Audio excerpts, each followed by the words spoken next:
Je l'ai dit justement, une fois qu'on s'est déconnecté fiscalement de la France et qu'on a fait toute la procédure d'exit tax, etc., par rapport à Israël, on a une notion ici en Israël de 183 jours. Mais comme Georges l'a dit, c'est des indices qui nous permettent de savoir, en principe, une personne qui passe plus de la moitié de l'année dans un pays est forcément résident fiscal, ou 425 jours, ou le centre de vie. Mais c'est vrai que par rapport à la loi israélienne, les 183 jours, c'est pas forcément 183 jours. Une personne peut passer un peu moins de 183 jours et pour autant toujours être considérée comme résident fiscal israélien.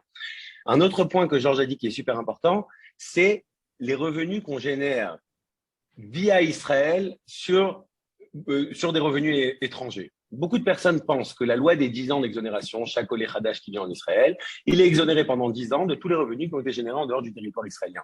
Mais souvent, les personnes font l'amalgame et pensent que les revenus générés en dehors du territoire, c'est des revenus on facture par exemple, qu'on reçoit de France, mais sans pour autant prendre en compte d'où sont générés ces revenus-là. Ce qu'il faut savoir, c'est qu'à partir du moment où on fait son alia et on est dans les 10 ans d'exonération, l'imposition, elle devient territoriale. Territoriale, c'est-à-dire tout ce que je génère à partir d'Israël.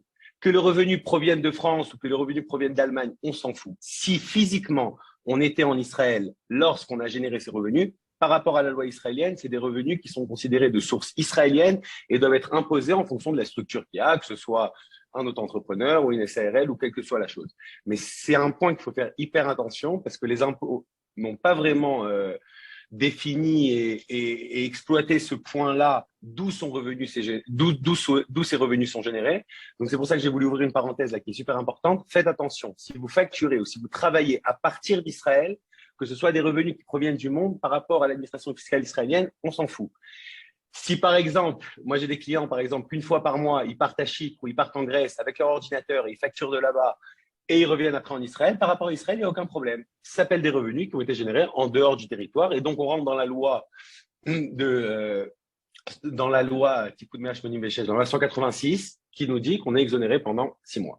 Maintenant, une fois qu'on est considéré comme résident fiscal israélien, que vous avez fait votre alia et que Georges s'est occupé de votre déconnexion fiscale de la France, qui s'est occupé de l'exit tax, qu'il a informé l'administration fiscale française, comme l'a dit Georges, un autre point aussi que je veux relever, c'est la remise en cause de la résidence fiscale des fois qu'il peut y avoir en France. C'est vrai que selon la Convention, on arrive dans un pays, comme je vous l'ai dit, où on est assujetti à une imposition territoriale. Par rapport à la France, cette imposition-là, c'est des revenus qui ne proviennent que de sources israéliennes, donc peut les requalifier comme revenus de source française. Ce qu'on fait souvent avec Georges, et dans certains cas quand c'est important, c'est des fois que bien qu'on bénéficie de ces 10 ans d'exonération et qu'on n'a pas besoin de déclarer des revenus de source étrangère, souvent, on est quand même imposé, on établit quand même une déclaration fiscale en Israël avec des revenus qui proviennent de l'étranger, par exemple la retraite ou quel que soit, pour essayer de contrer un peu la convention et d'essayer de rentrer un peu dans les ligues.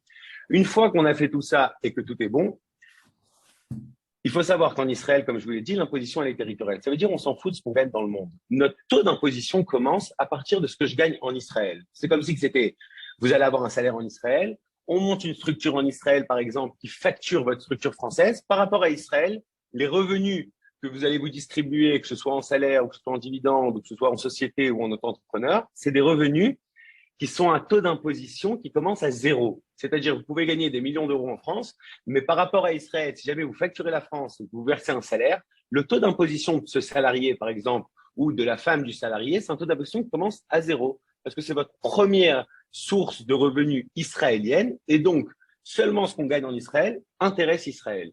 Donc, ça dépend des cas.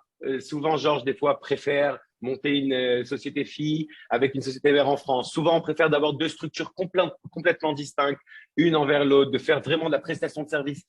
En Israël, on essaye surtout de s'adapter par rapport à la France parce qu'il faut savoir que c'est la France, votre pays de résidence fiscale, ceux qui peuvent vous poser des problèmes. Israël, à la fin, c'est un pays qui reçoit un nouveau contribuable avec une structure, avec un salarié. Ils vont pas trop vous embêter.